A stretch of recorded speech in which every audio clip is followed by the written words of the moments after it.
JEE advance లో సంచలన ఫలితాలతో మరోసారి తన ఆధిపత్యాన్ని చాటింది Sri Chaitanya. South India number 1 గా ఆల్ ఇండియా ఓపెన్ కేటగిరీలో 4, 9, 10 ర్యాంకులతో ముందంజలో శ్రీ చైతన్య. భద్రాద్రి కొత్తగూడెం జిల్లా మారెళ్లపాడు ఎత్తిపోతల పథకంతో 16,000 ఎకరాలకు సాగునీరు అందుతుందని వ్యవసాయ మంత్రి తుమ్మల నాగేశ్వరరావు తెలిపారు. అశ్వాపురం మండలంలో నిర్మిస్తున్న ప్రాజెక్టు నిర్మాణ పనుల్ని పరిశీలించిన ఆయన పనుల్లో జాప్యంపై అసహనం వ్యక్తం చేశారు.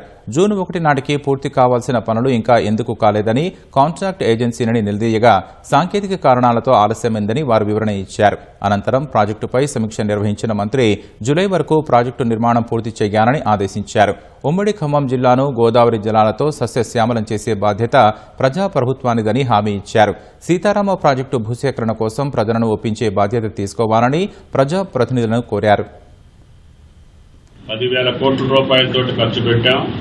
ఇంకా 9,000 కోట్ల రూపాయలు దగ్గరగా ఖర్చు పెట్టాల్సినటువంటి ప్రాజెక్టు.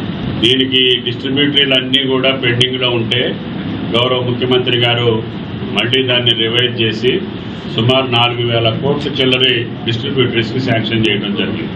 కాబట్టి ప్రజాప్రతినిధులు ఏ నియోజకవర్గానికి ఆ నియోజకవర్గం మీరు రైతాంగంతో ఒప్పించుకొని భూమిని ఎక్వైర్ చేసి డిపార్ట్మెంట్కి ఇస్తే వచ్చే సంవత్సరానికల్లా పినపాక, కొత్తగూడెం, అశ్వరావుపేట, పైరా, సత్తుపల్లి, మదన నియోజకవర్గాల వరకు కూడా ఈ సీతారామ నీటి తీసుకెళ్లే అవకాశం.